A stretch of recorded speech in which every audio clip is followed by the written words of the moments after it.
खुलुमबाय स्टुडिअ दं आङो राकेश रामसियारि बे समाव दुलाराय बर' फरायसा आफादनि मोनसे समनि लोगो आफादगिरि बिथां रबिन्द्र मोसाहारि बिथाङा गोनां बाथ्रा बुंनायखौ नुनो मोनदों। बिथाङा बुंथिदों जे बे समाव बड'लेण्ड सोमावसारनाया बबेबा नङा बबेबा खनानिफ्राय जागायफिनगोन।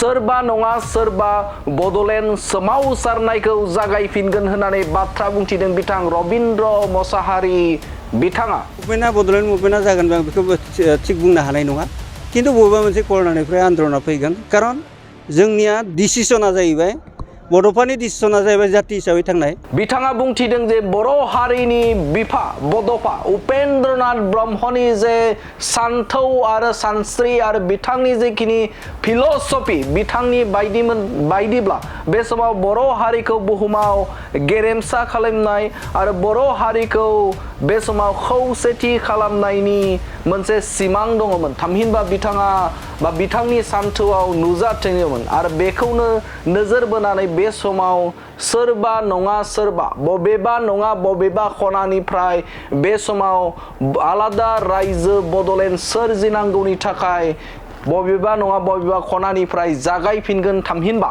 सोमावसारफिनगोन होननानै बाथ्रा बुंथिदों बिथां एबसुनि लोगो आफादगिरि मोनसे समनि एबसुनि लोगो आफादगिरि बिथां रबिन्द्र मोसाहारि बिथाङा। आरो बिथाङा बुंथिबावदों जे बे समाव जुदि बर' हारिनो बर'फोरनो बा बर' हारिनो बे समाव आलादा रायजो बड'लेण्ड जुदि होआब्ला बे समाव मोन 62टा डिपार्टमेन्टखौ बे समाव होनांगौ। थामहिनबा बिथाङा बुंथिदों जे मोन 62टा बिफान बे बिफानखौ बर'फोरनो होनांगौ होननानै बाथ्रा बुंथिदों बिथां मोनसे समनि दुलाराय बर' फरायसा आफादनि लोगो आफादगिरि बिथां रबिन्द्र मोसाहारि बिथाङा। दानि बिटिआरआवनो डिपार्टमेन्टखौ 66 हो मावथ' जाति हिसाबै थांना थागोन ना जोङो, नङा होमबा?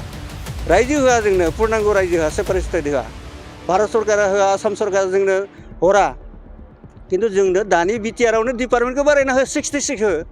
बिथाङा बुंथिदों जे मोनसे समनिफ्राय बड'लेण्ड सोमावसारनाय बिएसि बिटिसि आरो आथिखालनि बिटिआर बै समनिफ्रायनो सोमावसारनायाव आङो बाहागो लाबोदोंमोन। जे समाव बड'फानि जे सिमां बर' हारिखौ गेरेमसा खालामनाय आरो बर' हारिनि मोनफ्रोमबो सिमांखौ जाफुंहोनांगौनि थाखाय बे समाव आलादा बड'लेण्ड रायजो जोंनो नांगौ। नाथाय बे समाव बबेबा नङा बबेबा मोनसे खनानिफ्राय आलादा रायजो बड'लेण्डनि थाखाय सोमावसारफिनगोन होननानै बाथ्रा बुंथिदों रबिन्द्र मोसाहारि बिथाङा रोखा बाथ्राखौ बुंथिदों। जुदि बर' हारिफोरनो बा बर'नो बे समाव आलादा रायजो बड'लेण्ड होआब्ला बे समाव बर'फोरनो मोन 62टा डिपार्टमेन्टखौ थामहिनबा बिफानखौ बे समाव होनांगौ होननानै दाबि खालामदों बिथां मोनसे समनि दुलाराय बर' फरायसा आफादनि लोगो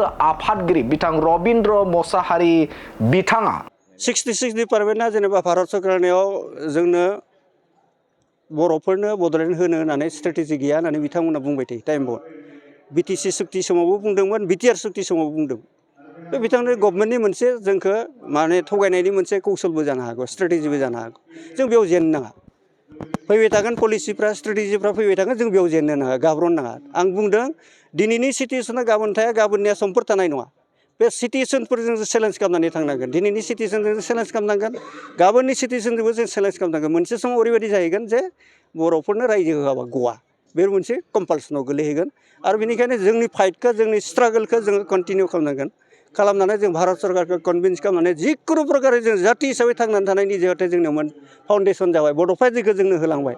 दिनैनि तारिखाव आं बे ग्रेट चल अफ बड'फानि जि बिथांनि जि फिल'सफिखौ गोसोखांनानै बुंफिनदों जे बिथांनि फिल'सफिखौ गारनाङा, जों गारनायनिबो बाथ्रा गैया, जों मावलांबाय थागोन। आं दिनै बे दुलाराय बर' फरायसायाव बिबान गैया मा जानो, आं दुलाराय बर' फरायसा आफादनि भेंगार्ड हिसाबै खामानि मावलांनो हाया होमबा?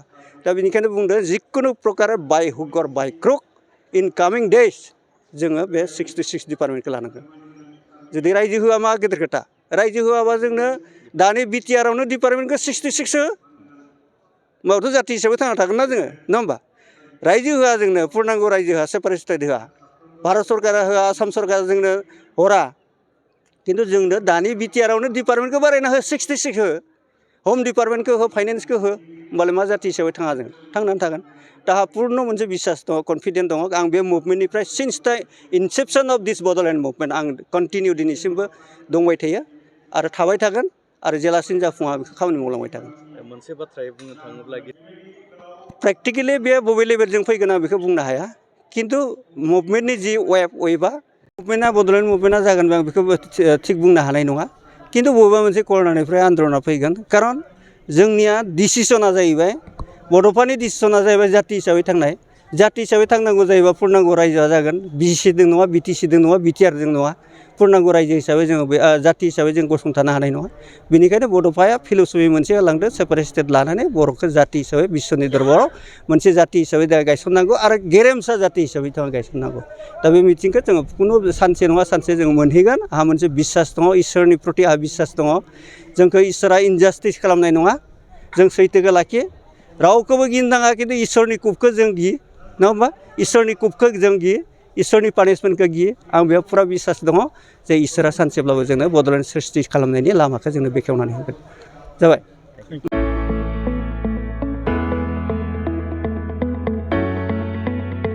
मोनसे गोजोनथाव खौरां बर' सावथुन नायनो मोजां मोनग्रा रायजो राजाफोरनि थाखाय मोनसे गोजोनथाव खौरां खम बेसेननि गेजेरजोंनो नोंथाङा नायनो हागोन बर'नि गासै गोजाम गोदान सावथुनफोरखौ